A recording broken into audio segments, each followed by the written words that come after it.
الرحيم رب اشرح لي صدري ويسر لي أمري واحلل عقدة من لساني يفقهوا قولي سبحانك لا علم لنا إلا ما علمتنا اللهم علمنا ما ينفعنا وزدنا علما اللهم اجعل أعمالنا خالصة لوجهك ولا تجعل فيها حظا لغيرك آمين يا رب العالمين.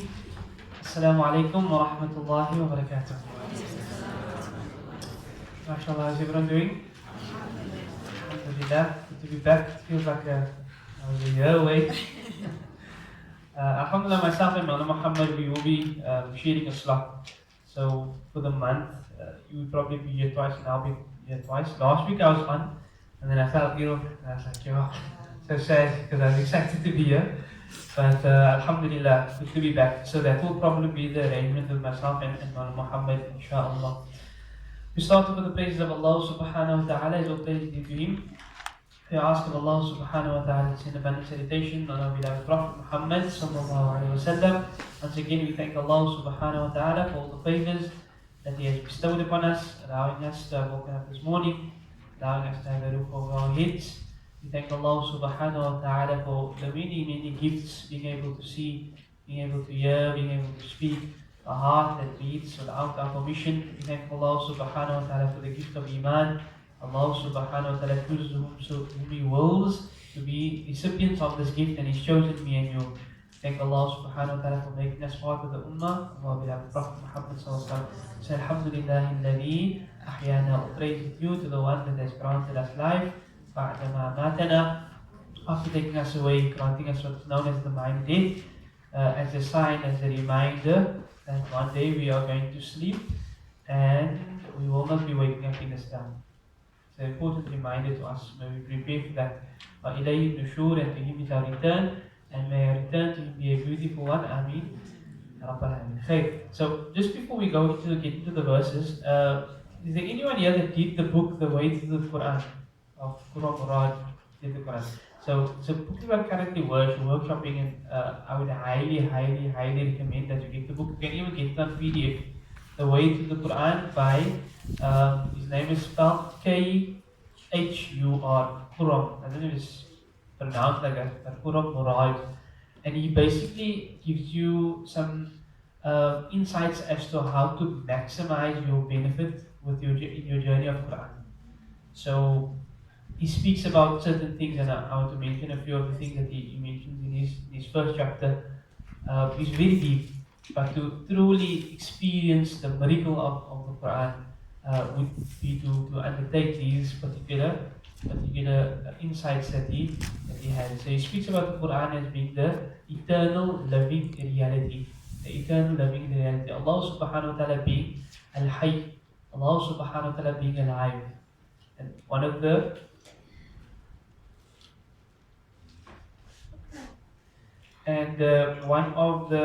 sifat, attributes of Allah subhanahu wa ta'ala is al-haya. So Allah subhanahu wa ta'ala is alive, and like that His word, which is part of Allah subhanahu wa ta'ala, is alive. This is very important for us to remind ourselves. This is, as you come to the Quran, Allah subhanahu wa ta'ala is speaking directly to you. You come to the Quran, Allah subhanahu wa ta'ala is speaking directly to you. He speaks about those who were the initial recipients of the Quran. This is the grazed sheep, they herded camels, they were busy with petty trade, they were in a state of ignorance, jahiliyyah, where they would bury their daughters alive because having a daughter was not a means of honor. They would walk around the Kaaba naked, clapping their hands and whistling naked. This was their form of ibadah. He says, what did it do to them? Now, what effect did it have on them? To change them, to transform them, to becoming the leaders of the world, becoming the best of the best. He says, today we have the exact same Quran. Today we have the exact same Quran. He said, yet eyes remain dry, hearts remain unmoved, minds remain untouched, lives remain unchanged. And you can ask why. So, very deep, but it's a good reality check for us, for those that are busy with the Quran. If you really want to maximize your benefit while you're sitting here on a Sunday, or whenever you read the Quran, then it gives something very important reminders to us. So you ask the question why, and he says because we no longer read the Quran as a living reality, like a book that's actually Allah subhanahu wa ta'ala directly communicating to you, speaking to you.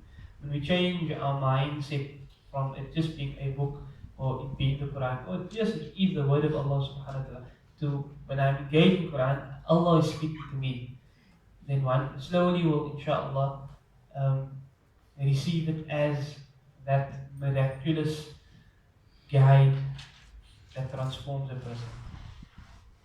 So, something to think about.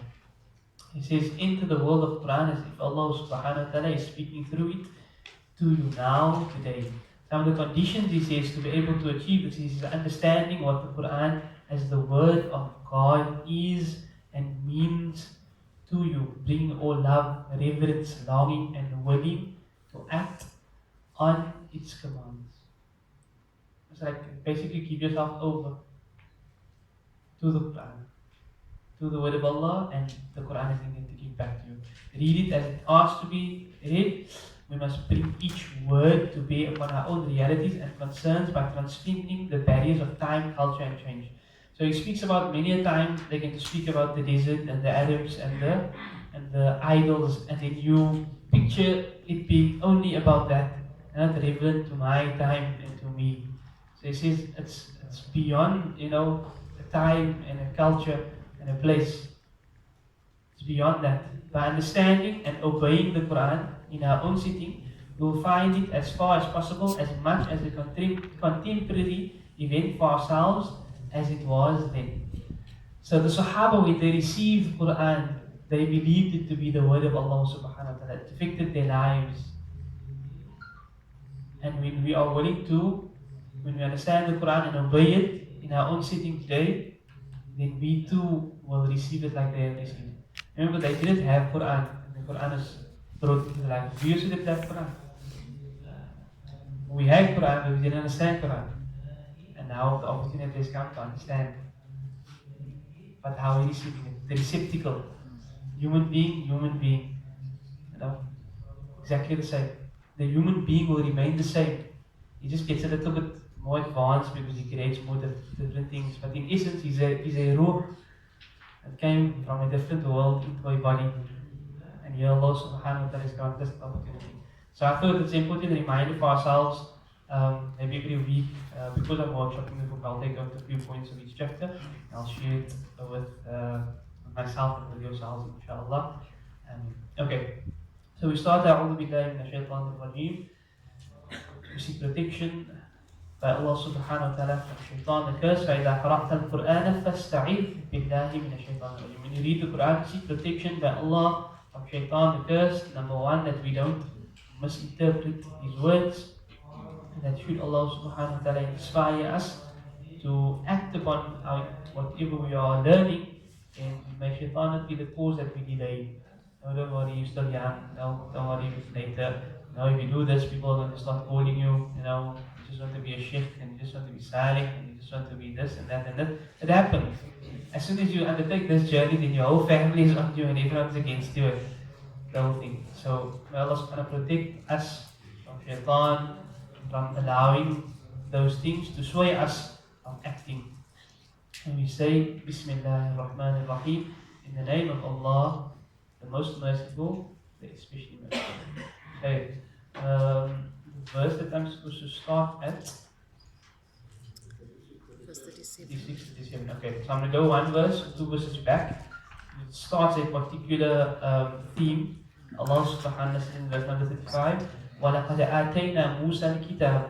Indeed, we have given Nabi Musa the book. So what will happen now is Allah subhanahu wa ta'ala in a very short summary will mention the prophets of the past. This happens all the time. Sometimes it's mentioned in summary, and sometimes it's mentioned in big detail. So you have mentioned in summary, then the next surah, Nabi Musa, the whole story is again maybe spoken about. And then again Allah mentions in detail, in summary, and then, but every time it's mentioned in detail, so in summary, it's for you to reflect on what you already heard and learned about that particular story, and then renew the intention behind having heard that. وَلَقَدْ آتَيْنَا مُوسَى الْكِتَابَ. Indeed, we have given Nabi Musa the book.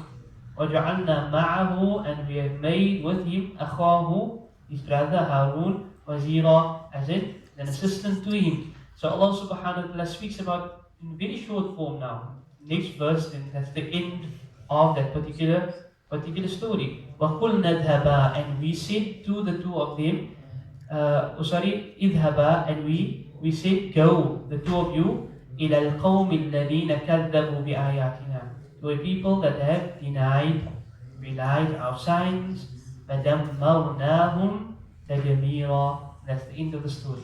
We sent them, and we know how lengthy the issue of Fir'aun was. From the time of Nabi Musa's birth, then he lives with Fir'aun, then he leaves to Madian, then he comes back, and it says he comes back at the age of 40. This is how much rahmah Allah had on Fir'aun. The greatest tyrant ever to live this earth. Ana rabbukum al-a'la, I am your Lord, the Most High. He kills the boys. He, as a means of punishment to anyone that disobeys him, he cuts their hand off from the right and the leg off from the left, and he crucifies them for everyone to see. This was Fir'aun. And Allah subhanahu wa ta'ala says to Nabi Musa and says to his brother, go to him, وَقُولَا لَهُ قَوْلًا لَيِّنًا And speak to him in a nice, soft tone. Sure. So yeah, again, I'm mentioning all this because all this mentioned in summary. It's not just that Allah sent a messenger and boom, destruction. 40 years. Not even 40 years because he was there much longer before the birth of Nabi Musa. It's only when he had a dream that he started killing the children, and that year Nabi Musa was born. So Allah gives Fir'aun a lifetime to change. Lifetime opportunity. But what happened at the end of this lifetime? فَدَمَّرْنَاهُمْ تَدْمِيرًا We destroyed them. And the objective of the destruction is that the new generation will come and start afresh. They have a fresh opportunity. They have some guidance. So they were destroyed, and Nabi Musa then goes with Bani Israel in the desert. And that's another chapter on its own. And we know that what the Bani Israel did to Nabi Musa. But there's a pattern that happens consistently through history, and we need to notice this pattern. And then we need to break that pattern. So Allah subhanahu wa ta'ala says, فَدَمَّرْنَاهُمْ تَدْمِيرًا Here we're dealing with maf'ul mutlaq, one of the rules that we did. When a verb is used and then another sifa is used, not a sifa, but maf'ul mutlaq, using the same root letters as the verb to emphasize the point that is being made. وَقَوْمَ نُوحٍ And the people of Nuh. And Nabi Nuh, Allah subhanahu wa ta'ala says, he gave da'wah for 950 years. After 950 years, he says, Ya Allah, I can't anymore. Ek is nou moeg. Nou heeltemal klaar. Ya Allah, he says, oh Allah, help me. 950 years of da'wah, I can't anymore. And his son doesn't accept. His son says, no, I'm going to the highest mountain. His wife doesn't accept. She says, no, I'm not interested. Allah subhanahu wa ta'ala gives the wife of Nabi Nuh a direct ticket to Jannah. She has a Nabi. She has a Nabi as a husband. She rejects. The whole crowd that is with all these people say, no, reject, we're not interested. And only a handful of people and the animals in pairs will put up. After 1,000 years of life, Allah subhanahu wa ta'ala says, وَقَوْمَ نُوحٍ لَمَّا كَذَّبُوا رُسُلًا And when they denied their messenger, or messengers, أَغْرَقْنَاهُمْ We drowned them. وَجَعَلْنَاهُمْ لِلنَّاسِ آيَةً And we have made them for people as a sign. So that was done as a sign, as a reminder. Now, everything is done. The ark lands, there's a few people, they procreate, they start a new people. They have a fresh start with Nabi Nuh as their Nabi to guide them directly to Jannah, and then the same trend happens again. Same trend happens. History is repeating itself over and over and over and over again. Does this also show the timing? It means Nuh alayhi salam, then the time of Musa, then Nuh, then Adam. Yeah. Over here it mentions Fir'aun before Nuh. Fir'aun is not necessarily, Fir'aun came after Nabi Nuh. So most of the time it has a sequence, and sometimes Allah subhanahu wa ta'ala changes the sequence just to highlight a different point. وَأَعْتَدْنَا لِلظَّالِمِينَ, and we have prepared لِلظَّالِمِينَ, for the wrongdoers, عَذَابًا, a punishment, أَلِيمًا, a very painful punishment. وَعَادٍ, then Allah subhanahu wa ta'ala speaks about the people of Aad. And Allah subhanahu wa ta'ala, the surah goes into depth about them. وَالْثَمُودِ, the people of Thamud. أَصْحَابُ الرَّسِّ, the companions of the Ras. The Ras is a place, it was a particular well where these people stayed. وَقُرُونًا, and generations. بَيْنَ ذَلِكَ, between that. كَثِيرًا, many generations. كُلًّا, Allah says, all of them. ضربنا له الأمثال, we made examples for them, we sent messengers, we showed them signs, we showed them miracles. وَكُلًّا, and all of them. تَبَّرْنَا تَدْبِيرًا, all of them we destroyed. There was only one prophet whose people actually accepted. That's when he came back because he ran away. He ran away, he said, I can't anymore. So he runs away, and Allah subhanahu wa ta'ala said, I give him permission to run away. And Allah subhanahu wa ta'ala has a whale swallow him. That's Nabi Yunus. And he stays in the whale, and because of his words, إِنِّي كُنْتُ مِنَ الظَّالِمِينَ, I think those are the words that he uses. Come in the Quran. As a result of that, he says, Ya Allah, I was wrong. The whale spits him out on shore, and he goes back to his people, and all his people accept. This is the one exception. The one exception to the rule. But Allah subhanahu wa ta'ala says, كُلًّا, all of them, تَبَّرْنَا تَدْبِيرًا, we destined them for ruin. Again, from Mutab being used very intensely, they were all destroyed. Allah subhanahu wa ta'ala speaks about the people of Nabi Nuh, but this is in reference now to the Quraysh. وَلَقَدْ أَتَوْا, and indeed they came على القرية التي, upon a قرية, a village, التي, which أمطرت, we had rained upon them, مطر السوء, a very bad, very evil rain. So in terms of Nabi Nuh, what happened, Nabi Lut was, and the story of Nabi Lut is also very intense, very intense. Nabi Lut and Ibrahim alayhi salam were family. So Ibrahim goes to one place, Nabi Ibrahim, and Nabi Lut goes to another place. And when Nabi Lut tries to advise his people there, they just lost all forms of morality. Like really lost it. To the extent that the action that they were doing, they were no longer doing it behind doors. They were doing it in public. So they go into public spaces, the men is busy with the men, they're doing whatever they want to do and whatever, and Nabi Lut is advising them. Then two Malaika come to Ibrahim alayhi salam and tells him that he's going to have a son. And they shock. I'm old, my wife is no longer able.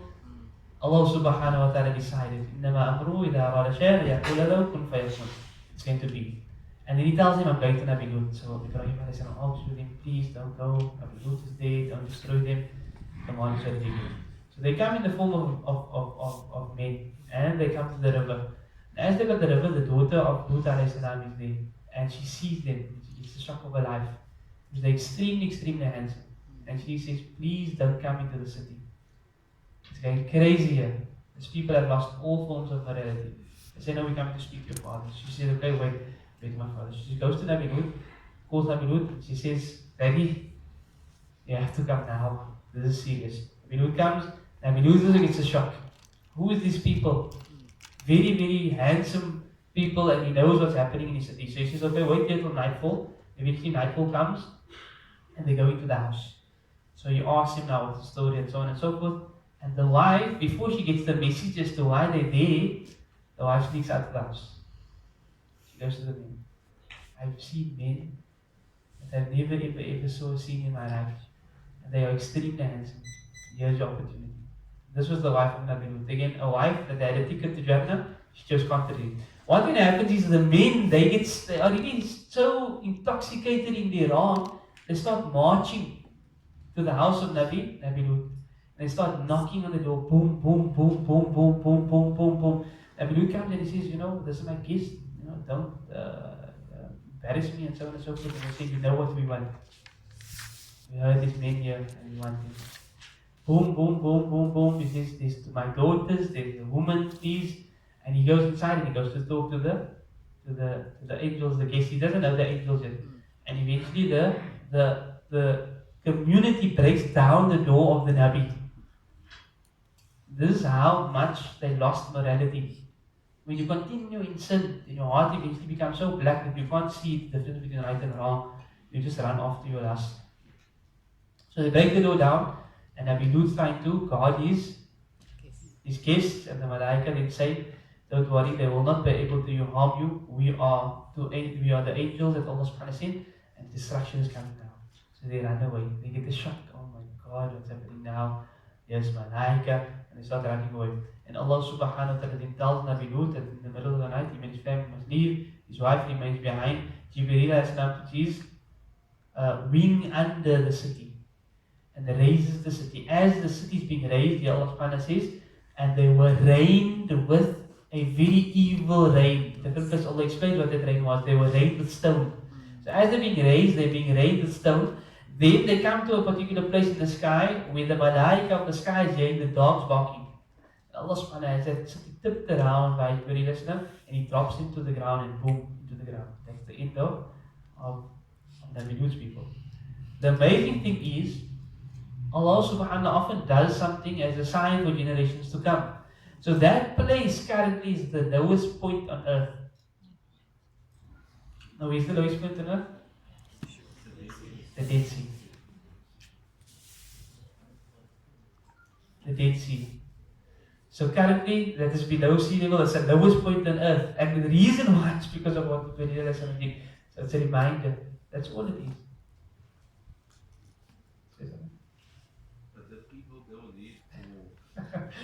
Oh, the salt set for the sky. Yeah, Allah knows best. Allah knows best. To the Dead Sea. Someone actually asked me this last night because I was last night, the night before, because Juma mentioned something about this as well. And he said, we also went there. He traveled half the world. We're gonna go in. So, but half the bus went in, and half the bus didn't go in. And what is the right thing? So Rasulullah actually advised the Sahaba when they came to certain places that just passed by the place, rush away from the place. There's a place where people were destroyed, and we don't wish anything to happen to us. But you are allowed to go and see the place and take lesson. Allah says, "Siru fil ard." Travel in the earth, fanduru, and go look. It must be the objective. You mustn't go there for the spa. You must actually go. Okay. People of Lut stay here. This place is currently the lowest place on earth, meaning this earth went into the sky and stopped, and it was dropped. And a lesson for us that the more morality is lost, you become animals. You literally become animals. And amazingly, let me continue with the verse quickly. What time does this session end? At 10. Okay. Just continue the verses quickly. So Allah subhanahu wa ta'ala says, أَفَلَمْ يَكُونُوا يَرَوْنَهَا. Didn't they see this? Didn't the people, Rasulullah's people, see this? Isn't this a reminder to them? Can't they take heed? They're fighting with the messenger. They're trying to kill him. They're executing his Sahaba. They're torturing them. Didn't they see what, when you lose a state of morality, what Allah subhanahu wa ta'ala is going to do? بَلْ كَانُوا لَا يَرْجُونَ نُشُورًا. Rather, they had no intention, no hope in the resurrection. They didn't worry about the resurrection. So we're not really worried. So we think we can do what we want to, when we want to, how we want to. وَإِذَا رَأَوْكَ. And when they see you, O Muhammad sallallahu alayhi wa sallam, يَتَّخِذُونَكَ. They do not take you إِلَّا هُزُوًا, except as a joke, as a mock. This is how they dealt with Rasulullah sallallahu alaihi wasallam. هذا الذي, they would say, is this the one who بعث الله رسولا? Is this the one who Allah subhanahu wa ta'ala sent as a messenger? Couldn't you send a malaika? Couldn't you send something greater? Why do you send him as a messenger? إن كاد لا يضلنا. He almost misguided us. That's what they say. You almost got it right. We almost followed him. You almost misguided us from our path. An alihatina, from our gods.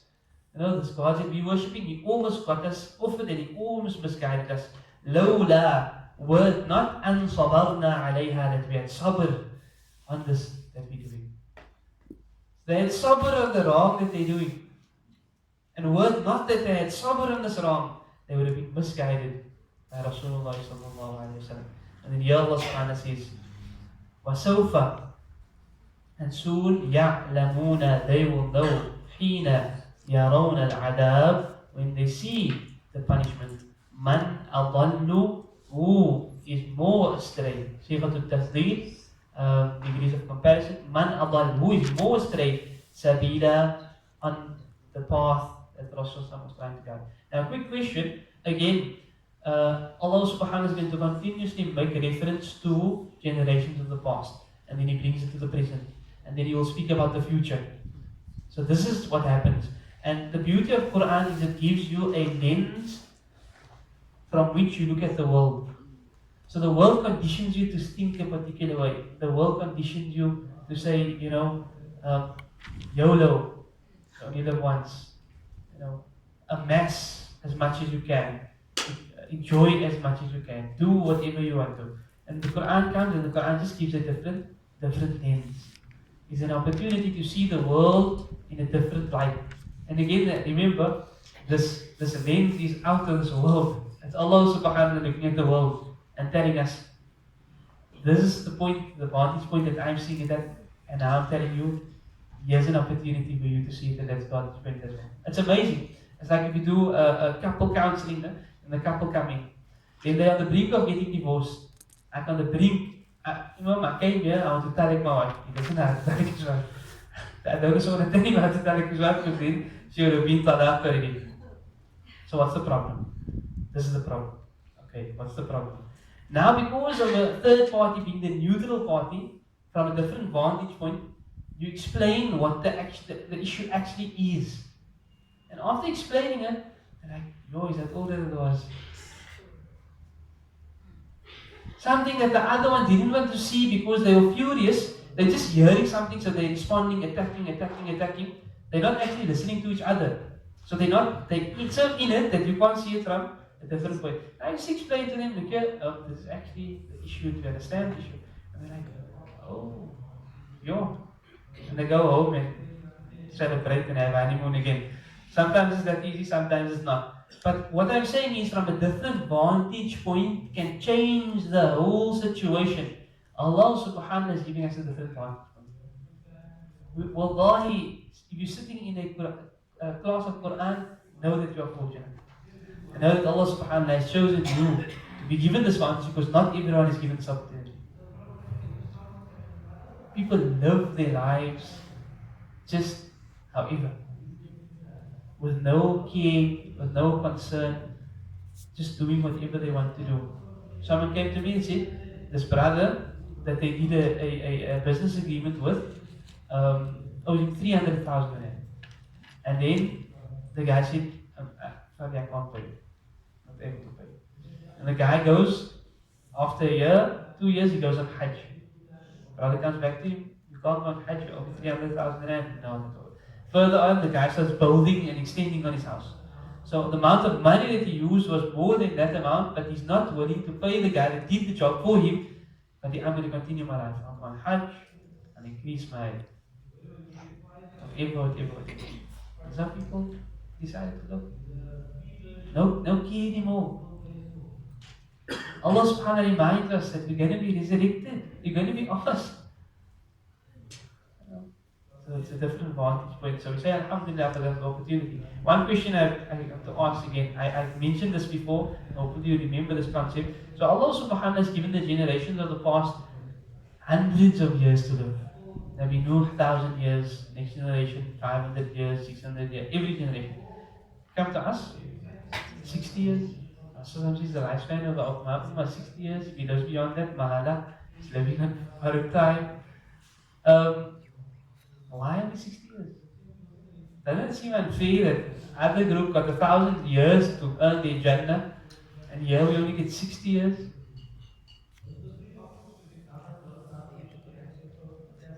Is it fair? Is it unfair? Right? I'm actually tricking you because I'm steering the conversation. I'm saying it's unfair. But doing that purposely. There were also huge people in the past, now we're small. They were huge, now we're small. Okay, that doesn't make a difference. We can still live 1,000 years. They had Salah in a different form. Different form. They had Salah. Didn't have Quran though. Sorry? They had Ramadan. Allah subhanahu speaks about كتب عليكم الصيام كما كتب على الذين من قبلكم. Fasting is prescribed upon you like it's been prescribed upon those before you. Didn't have Laylatul Qadr. No, but my question is, why would Allah give them so many years and us only 60 years? Sorry? We're not going to get any more revelation. We're not going to get any more revelation. We got the Quran. We got the Quran. So this is our reminder. So this is our reminder. Where for them, like as they lived, like revelation came, like other prophets, Okay. whatever. So they So needed they more had time. that. Okay. But we've already got this and there's no more coming. So we got the final book. Okay, nice. Auntie?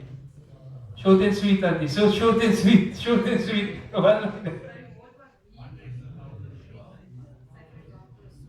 Yes.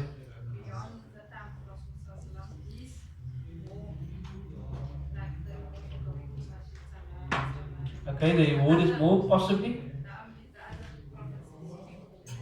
The reward of our efforts are more than those of the past, possibly. Sorry? Our sins have accelerated. In Nabi Lut's time, they were like, look, we got everything now today, but they were like knocking down the Nabi's, breaking the Nabi's door down to get to the Nabi's guests. This is how bad it was. Yes?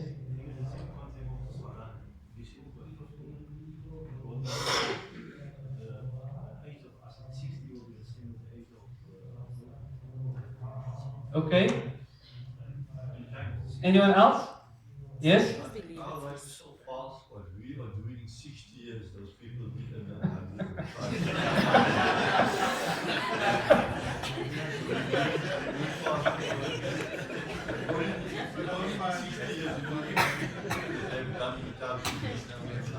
Okay, that's a good one. What we do in 60. Our life is so fast, Uncle says that it's we doing in 60 years, they did over time. Sorry? We digital, they were analog. We digital, they are analog. Okay, so I mentioned this before, hopefully by mentioning it now you remember. So, what happens is, there's a trend that happens. Every single Allah subhanahu wa ta'ala says here, all of them, the same thing happened. A messenger was sent, they rejected the messenger, Allah subhanahu wa ta'ala. Next messenger sent, they rejected. And again, I'm summarizing, remember 1,000 years, 500 years, not so much. Messenger sent, the same thing happens throughout. Only a few is going to accept. So via empirical evidence is you study, you don't have scans yet. You study a body, you cut open the chest, you find the heart. You come to the next body, you open the chest, you find the heart. When you come to the 10th body, before you open the chest, what are you going to say? You're going to find a heart. You're going to find a heart. So, empirical evidence is showing us that people are the same. Whether you stay 1,000 years alive, or whether you stay 60 years, whoever you are as an individual, you're going to show that in the time. So you don't need 1,000 years to show that, Ya Allah, I'm willing to worship you for a lifetime. You only need 60 years. And your 60 years will earn you Jannah with Nabi Noor. Can you imagine that? You don't need 1,000 years. If you are someone in this time who finds themselves of that few out of the billions, then likewise in Nabi Noor's time, you would have been of that few that's going to get on the ark. Nabi Noor's time, you would have gotten on the ark. Nabi Noor's time, you would have walked away with Nabi Noor. Because what's happening in today's time, the world is in chaos, and there's a few that is holding on. So you only need 60 years to show who you are. And Allah subhanahu wa ta'ala knows that that is enough for you to earn your Jannah. So it is a mercy upon us that Allah subhanahu wa ta'ala only gave us so much time to earn our Jannah. Imagine making an ibadah for 1,000 years. I'm really tired thinking of it. Ibadah for 1,000 years. Too much, alright. Relax. Only 60 years. Give it your best. Give it your best. If the evidence shows that whoever you are, that's who you're going to be. Yes, you're going to go through times where you're up and down and so on and so forth, but the core is not going to change. When you go through your down times, you're still going to feel bad.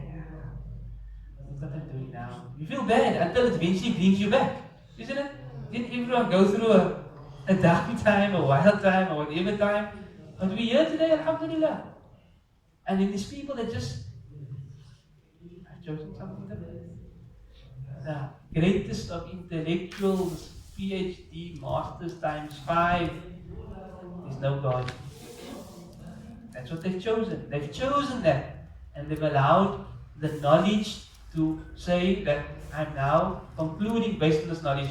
Another person is going to say that the same knowledge is leading me to the Allah. The choice the person made. So the question is, who are you? And who do you intend on being in these 60 years? If Allah grants us 60 years. If Allah grants us 60 years. Who are you? That's the big question. That's the important question. Who are you? Only you can answer that question. Short time here. We use the time to earn the objective of our existence. Earn Jannah, get the pleasure of Allah. That's why we're here. So the Quran is giving us a lens to look at the world from. We say Alhamdulillah for the opportunity that Allah subhanahu has granted us to see the world in this light. Now the only thing is application. Allah grants the ability to apply. Okay, it is 10 o'clock, it's 2 minutes past 10. So shukran, good to be back. I don't know when I've seen you again. But make dua, thank to see you more often inshallah. Wa akhir da'wana. Alhamdulillah.